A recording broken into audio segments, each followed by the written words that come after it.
everyone, and today we begin with chapter number 5 for class 9th science. The chapter name is the fundamental unit of life and that is cells. हम इस chapter में पढ़ने वाले cells. अब student सुनो, तुमने जो cells है ये तुमने क्लास 8th में भी पढ़ा है. क्लास 8 में तुम्हें cells का इंट्रोडक्शन था, cells होते क्या हैं. इस चैप्टर में हम cells के अंदर जाएंगे. सेल्स के अंदर छोटे छोटे ऑर्गेनल्स हैं, वो कौन से होते हैं, वो करते क्या हैं, हर एक का फंक्शन क्या होता है. इस चैप्टर में हम सेल्स को थोड़ा सा एक्सटेंसिवली पढ़ेंगे. ठीक है, तो स्टार्ट पहले इंट्रोडक्शन से ही करते हैं. Now the thing you need to understand is cell बहुत बहुत बहुत ज़्यादा छोटे होते हैं. A human body is composed of more than 200 different kind of cells, each specialised for such distinctive functions such as memory, sight, movement and digestion, with a total number of cells estimated to be about 100 trillion. हमारी body में 200 types of cells which makes total of 100 trillion है. This is a really big number. So these cells are extremely small and what happens is ये जो cells नहीं है ये हमारी body का एकदम basic structure and function unit है. हमारी बॉडी में जो मिनिमम लेवल पे जो काम कर रहे होते हैं हम उन्हें कहते हैं सेल्स. जैसे एक एलिमेंट का जो स्मॉलेस्ट स्ट्रक्चर है उसे हम क्या कहते हैं, एटम. सिमिलरली जो लिविंग बॉडी है उनका जो स्मॉलेस्ट स्ट्रक्चर जो सारे फंक्शंस कर रहा होता है उसे हम क्या कहते हैं, सेल. ये एक सेल इस लिविंग बॉडी को एक्सप्रेस कर सकता है. Now to give you an idea of what is made up of what, देखो जो सेल्स है वो बनते हैं ऑर्गेनल्स के. ठीक है, and organelles are further made up of molecules. This molecules are made up of atoms. तो एटम सेल से भी ज़्यादा छोटे होते हैं. Keep this in mind. अगर आपको कंफ्यूजन है कि कौन छोटा है, सेल या एटम, तो atoms are more smaller, they are the things which make up the cell. Okay, चलो अब हम पढ़ेंगे difference between unicellular and multicellular organisms. Cleaning this up. Unicellular, as the name says, they are made up of one cell, they are made up of multiple cell. इनमें एक ही cell है जो सारे function कर रहा होता है. इनमें अलग अलग फंक्शन के लिए अलग अलग सेल्स होते हैं. ठीक है, यूनिसेल्युलर में there is no division of labour. यहाँ पर there is division of labour. Division of labour क्या होता है मैं आपको आगे बता रहा हूँ. मॉडल से इसको नोट डाउन कर लो, ये आपको कॉपी करना है. इसमें रिप्रोडक्शन एक ही सेल है जो कंज्यूम हो जाता है, एक का दो हो जाते हैं ये. एंड इसमें रिप्रोडक्शन के लिए अलग से डिफरेंट सेल्स होते हैं, डिफरेंट बॉडी पार्ट्स होते हैं. इनकी लाइफ स्पैन बहुत छोटी होती है एंड मल्टीसेलुलर की लाइफ स्पैन थोड़ी लंबी होती है. ओके, अब सेल डिस्कवर कैसे हुआ था. सेल की जो डिस्कवरी है वो की थी रॉबर्ट हुक ने. रॉबर्ट हुक ने खुद माइक्रोस्कोप बनाया था. It was a self made microscope and उन्होंने को ऑब्जर्व किया था. ही ऑब्जर्व्ड कॉक which is obtained from bark of tree. तो उन्होंने जब इसे ऑब्जर्व किया तो उन्हें माइक्रोस्कोप के नीचे कुछ ऐसा दिखा. देखने में कुछ हनीकॉम्ब जैसा लग रहा है, राइट. इसलिए इन्होंने कहा कि द सेल, इसलिए उन्होंने इसका नाम सेल रखा. सेल का मतलब क्या होता है, सेल का मतलब होता है स्मॉल रूम्स. उनको इमेज में ऐसा लगा as if this are small rooms and इसलिए उन्होंने इसका नाम रखा सेल. ठीक है, मूविंग ऑन. ये आपके टेक्स्ट बुक का एक एक्सपेरिमेंट है. मैं आपको एक वीडियो दिखा रहा हूँ कि आप सेल्स को माइक्रोस्कोप के नीचे कैसे देखोगे. ये वो वाला वीडियो, जस्ट एक बार गो थ्रू कीजिए इसको. हम क्या क्या ले रहे हैं, we are taking an iodine.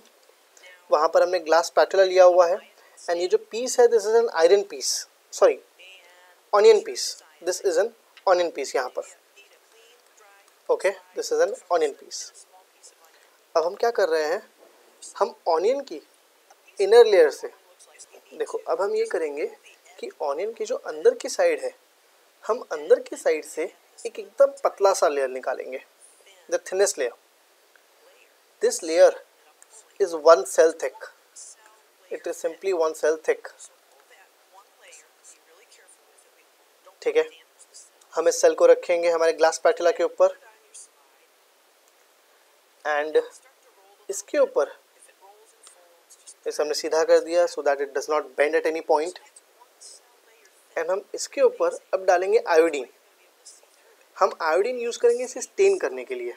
ये हम आयोडीन पॉर इन कर रहे हैं अभी इसके ऊपर एंड जैसे आयोडीन थोड़ा सोक इन हो जाएगा हम इसे ऊपर कवर स्लिप से कवर कर देंगे. हमारा कवर स्लिप ये रहा and will just put it at a 45 degree angle. हम उसे कवर कर देंगे. अब टैप कर रहे हैं ताकि अंदर अगर कोई बबल्स रह गए हैं तो बबल्स निकल जाएं and then will take this glass spatula and इसे अब हम रखेंगे माइक्रोस्कोप के नीचे. माइक्रोस्कोप के नीचे रखने पे हमें कुछ ऐसा नज़र आएगा, समथिंग लाइक दिस. ठीक है, अभी जो एक्सपेरिमेंट है ये वाला एक्सपेरिमेंट नॉर्मली स्कूल्स में कराया जाता है, बट ये एक्सपेरिमेंट क्यों इंपॉर्टेंट है इसके बेस पे कुछ सवाल आते हैं. There are certain questions asked from this topic. So in order to understand that, we just saw this video. Now the primary questions which is being asked from this topic is why iodine was added to it. Iodine डाला क्यों हमने? देखो हमारे जो cells नहीं है they are transparent. ये पूरे transparent होते हैं. Now what happens? Iodine reacts with starch. Starch के साथ react करके एक ब्लू ब्लैक कलर देता है हमें. It gives us blue black colour. तो depending upon the amount of starch present ये आपको कलर देता है. तो आप देख सकते हैं ये कुछ बाउंड्रीज जो है ये परफेक्टली आपको ब्लैक एंड ब्लूइश कलर में दिखाई दे रही है. तो आयोडीन डालने की वजह से यहाँ पर हम सेल्स को अलग अलग डिफ्रेंशिएट कर पा रहे हैं, वरना यहाँ हम सेल्स को अलग अलग देख ही नहीं पाते. हमें पूरा एक ट्रांसपेरेंट लेयर दिख रहा होता. हम सेल्स को अलग अलग मार्क कर सकें, सेल्स को स्टेन कर सके, उसके लिए हम क्या यूज़ करते हैं? We use iodine. Apart from iodine we can use methylene blue, वो भी यही सेम काम करके देगा, या तो फिर saffron solution. Saffron solution will also do the same. Now all the living organisms, हमारे आसपास जितने भी लिविंग ऑर्गेनिजम्स हैं they can be divided into non cellular और सेल्यूलर. देखो आप जितने लिविंग ऑर्गेनिजम्स को जानते हो सारे सेल्यूलर में ही आएंगे. नॉन सेलुलर में सिर्फ एक आता है, वो है virus. Virus does not contain cells. जो सेल्युलर है उसमें will divided into prokaryotic and eukaryotic. तो अब देखते हैं प्रोकैरियोटिक का एंड यूकैरियोटिक का मतलब क्या होता है. For that what I need to do is, एक बार दोनों इमेज देखिए, वीडियो पॉज कीजिए एंड आप बताइए आपको ये दोनों सेल्स में डिफरेंस क्या नज़र आ रहा है. If you can make out the differences. ऐसे बहुत सारे डिफरेंसेस देखेंगे आपको. मेजर एक दो डिफरेंस देख के बताइए मुझे क्या लग रहा है आपको. Think over it. I am moving to the difference part. देखो prokaryotic cell and eukaryotic cell का डिफरेंस आना ज़रूरी है. ये उन्हीं के सिंप्लीफाइड सेल्स दिखाए हुए हैं. प्रो को आप समझ सकते हो प्रिमिटिव. Everything evolves, right. चीज़ें जो है आसपास इवॉल्व होती हैं. तो जो पुराने टाइप के सेल थे आप उन्हें प्रोकैरियोटिक कह सकते हो एंड यूकैरियोटिक को आप कह सकते हो इवॉल्व्ड सेल्स. डिफरेंस क्या होता है देखो, इसका न्यूक्लियस देखो, इसके न्यूक्लियस की कोई पर्टिकुलर बाउंड्री नहीं है, फैला हुआ है इसका न्यूक्लियस. एंड इसका न्यूक्लियस ये वाला है, परफेक्ट बाउंड्री के अंदर रहता है ये वाला. तो prokaryotic lakhs nuclear membrane, eukaryotic has nuclear membrane. ये क्रॉस में है. This is eukaryotic and this is prokaryotic. अब इसके अंदर देखो बहुत सारे ऑर्गेनल्स नहीं हैं एंड इसके अंदर बहुत सारे ऑर्गेनल्स हैं. अपार्ट फ्रॉम इट इसमें सिंगल क्रोमोसोम है. किसमें? प्रोकैरियोटिक में it has single chromosomes and it has eukaryotic has multiple chromosomes. इसके जो डिफरेंट ऑर्गेनल्स है वो भी मेम्ब्रेन बाउंड है. बाकी जो ऑर्गेनल्स हम इस चैप्टर पढ़ने वाले हैं उनके आसपास भी मेम्ब्रेन है. इसके बाकी ऑर्गेनल्स में मेम्ब्रेन नहीं है. तो यूकैरियोटिक प्रोकैरियोटिक में आपको मेजरली क्या रखना है? This are primitive cells, this are evolved sales.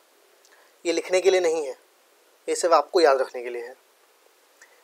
इसमें न्यूक्लियर मेम्ब्रेन नहीं होता न्यूक्लियस के आसपास, इसमें न्यूक्लियर मेम्ब्रेन होता है. प्रोकैरियोटिक में बहुत सारे सेल्स मिसिंग होते हैं, इसमें सारे ऑर्गेनल्स होते हैं यूकैरियोटिक में। देन प्रोकैरियोटिक के जो ऑर्गेनल्स है even they are not membrane bound, eukaryotic के जो ऑर्गेनल्स होते हैं दे आर मेम्ब्रेन बाउंड। इतना याद रखोगे, फिलहाल के लिए काम हो जाएगा। नेक्स्ट, डिवीजन ऑफ लीवर। अब अच्छा, उससे पहले ये देखो, ऑर्गेनल्स जो सेल्स के अंदर होते हैं वो मिलके क्या बनाते हैं, सेल्स। सेल्स मिलके क्या बनाते हैं, टिश्यूज़। टिश्यूज़ मिलके क्या बनाते हैं, organs. And organs makeup organ system. ये आप 8th में कर चुके हैं, जस्ट अ स्मॉल रिविजन, ठीक है। अब ह्यूमन बॉडी में this division of liver, what do mean by division of liver, काम को बांटना। तो हमारा स्टमक क्या करता है, फूड डाइजेस्ट करता है। हार्ट क्या करता है, ब्लड पंप करता है। लंग्स क्या करता है, lungs performs the process of breathing and respiration. जैसे बॉडी में ये डिवीजन ऑफ लेबर होता है, डैड के ऑफिस में डिवीजन ऑफ लेबर होता है, उसी तरीके से सेल्स में भी डिवीजन ऑफ लेबर होता है। सेल्स में जो ऑर्गेनल्स नहीं है उन सबको अपना अपना पर्टिकुलर फंक्शन दे दिया जाता है। हर एक ऑर्गेनल का अपना फंक्शन है, और जब ये ऑर्गेनल्स अपना फंक्शन प्रॉपर्ली करेंगे तो ही हम ठीक से सर्वाइव कर सकते हैं, ठीक है। ये आज का लास्ट स्लाइड है। यहाँ पर आपको एक सेल का एनिमेटेड इमेज दिखाया हुआ है। What you need to do is, आपको ये देखना है कौन से पार्ट को क्या लेबल किया गया है। देखो, अंदर ये जो ब्लू फ्लूइड नहीं है, this bluish part is fluid, इसे हम कहते हैं साइटोप्लाज्म। सेल का जो आउटर मोस्ट मेम्ब्रेन है इसे हम कहते हैं सेल मेम्ब्रेन। फिर ये वाला पार्ट देख लो जिसके अंदर एक कर्वी लेयर है, इसे हम कह रहे हैं mitochondrion. The brain of the cell, nucleus. Nucleus के अंदर होता है डीएनए। फिर ये जो मेज जैसा दिख रहा है आपको, this is endoplasmic reticulum. This blue body, this is lysosome. फिर ये जो छोटे छोटे डॉट्स हैं, दे आर राइबोसोम्स। एंड ये जो सेकेंड येलो मेज है, दिस इज गोल्जी अपैरेटस। देखो, मेजर सेल्स में कंपोनेंट्स होते ही है। जो कलर है वो सिर्फ इलस्ट्रेशन के लिए दिया हुआ है, कलर यही होंगे ज़रूरी नहीं है। इसके अलावा एक और चीज़ ऑब्जर्व करो, एक सेल में एक से ज़्यादा माइटोकॉन्ड्रिया है, एक से ज़्यादा लाइसोसोम्स है, राइबोसोम्स बहुत सारे हैं। तो दिस यू कैन नॉट से कि फिक्स नंबर होता है इनका, ठीक है। अब इनका थोड़ा थोड़ा शेप आपको इस इमेज से दिखना चाहिए, और आपको ये नाम याद होने चाहिए। इनमें से काफ़ी नाम आपने 8th में किए होंगे, बट एक बार सारे नाम देख लो and try to memorize the names. Now starting out with the 3 most important things in a cell. The 3 most important things is plasma membrane. Plasma membrane is cell membrane. जो outer most layer हमने कहा cell का होता है, this is plasma membrane. Second most important is nucleus, and third is cytoplasm. हम next class में इन तीनों को अच्छे से डिस्कस करेंगे, and will start with other organelles as well. But आज के लिए हम सिर्फ ये कर रहे हैं, कुछ डेफिनेशंस हैं हम इन्हें समझ रहे हैं।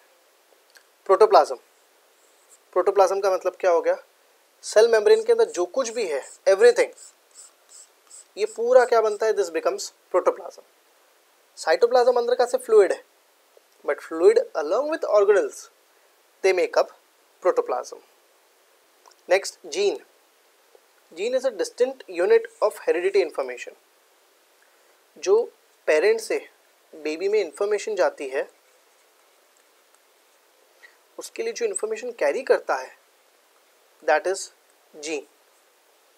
फिर नीचे डीएनए एंड आरएनए, आपको इन दोनों का फुल फॉर्म दिया हुआ है, आपको इन दोनों के फुल फॉर्म याद रखने हैं। जीन, आरएनए, डीएनए कैसे वर्क करते हैं, क्या होते हैं, हम पूरा डिटेल में डिस्कस करेंगे। फिलहाल के लिए खाली इनके फुल फॉर्म, ठीक है। इसी के साथ हम ये वाला लेक्चर ख़त्म कर रहे हैं। हम नेक्स्ट क्लास में ये 3 टॉपिक डिस्कस करेंगे एंड ऑर्गेनल्स भी स्टार्ट करेंगे, ठीक है। See you next time, till then, bye bye.